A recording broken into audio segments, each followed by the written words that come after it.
Kementerian Pendidikan akan meneliti keperluan untuk menambah bilangan prasekolah di kawasan bandar di seluruh negara berikutan terdapat permintaan tinggi terhadap kemudahan tersebut, terutama dalam kalangan kelompok B40. Menteri Pendidikan Fadlina Siddiq berkata, hal ini perlu dilihat dengan lebih mendalam memandangkan terdapat beberapa perkara perlu dipertimbangkan sebelum satu keputusan boleh dibuat. Beliau menambah isu penambahan prasekolah di bandar sudah dibincangkan bersama Ketua Setiausaha KPM dan Jabatan Pendidikan Negeri. Sementara itu, dalam perkembangan berlainan, Fadlina memaklumkan Majlis Penasihat Pendidikan Kebangsaan yang akan diberi tanggungjawab bagi menyelesaikan isu beban guru yang ditimbulkan majoriti guru ketika ini. Menurutnya, majlis itu akan ditubuhkan tidak lama lagi dan beliau akan mengumumkan penstrukturan keanggotaan majlis tersebut. Kehijauan dan bukit bukau yang berbalam sayup mata memandang memberi panorama mendamaikan sebaik sahaja memasuki gerbang Universiti Utara Malaysia UUM. Kasia Grandis dengan bunga merah jambu seolah-olah tersenyum menyambut orang ramai yang datang ke UUM.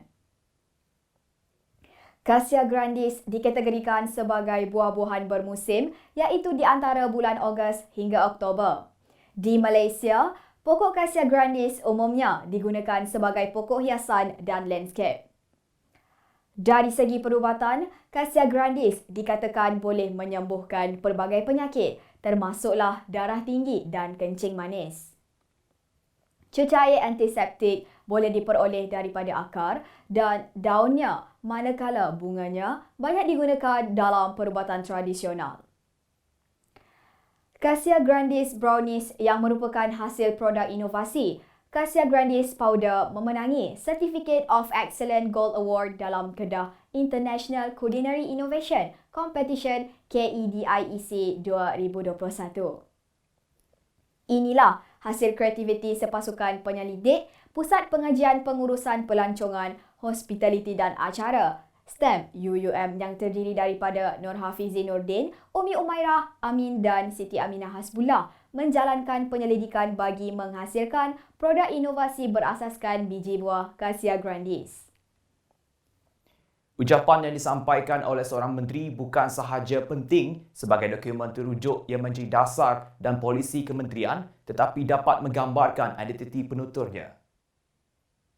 Pensyarah Pusat Pengajian Bahasa Tamadun dan Falsafah SLCP Universiti Utara Malaysia, Profesor Madya Dr. Ishamuddin Isam berkata, proses penghasilan sesebuah teks ucapan tidak dihasilkan secara sewenang-wenangnya, sebaliknya penuh motivasi.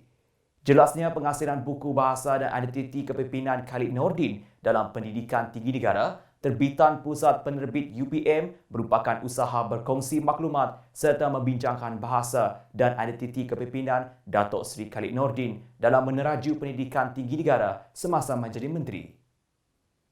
Dr. Masito Abdul Muttalib sebagai penulis bersama berkata, banyak info menarik yang dapat dipelajari ketika mengupas perbincangan berkaitan bahasa dan cara seseorang tokoh boleh diserlahkan identiti kepimpinannya berasaskan gaya bahasa. Buku ini turut memberi manfaat kepada mahasiswa bidang sains sosial seperti bidang bahasa dan linguistik, komunikasi dan sains politik dalam pelbagai peringkat pengajian untuk memahami konsep identiti kepimpinan seorang tokoh penting dalam bidang tertentu yang diselusuri berdasarkan prinsip penggunaan bahasa iaitu teks ucapan yang digunakan.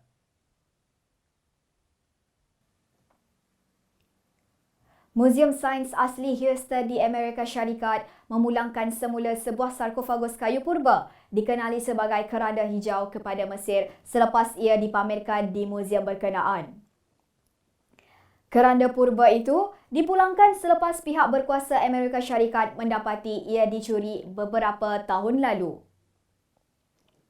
Lapor Al Jazeera, proses penghantaran semula itu merupakan sebahagian usaha kerajaan Mesir menghentikan penyeludupan barangan antik yang dicuri. Pegawai tertinggi Majlis Antiquity Mesir, Mustafa Waziri berkata, sarkofagus tersebut dipercayai berasal dari era dinasti Purba Mesir pada tahun 664 sebelum Masihi.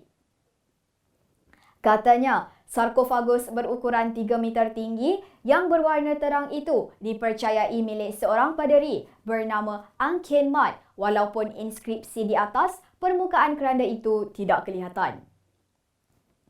Artifak purba itu diserahkan secara simbolik dalam satu majlis susulan sidang akhbar diadakan oleh Charge d'Affaires Kedutaan Amerika Syarikat di Mesir.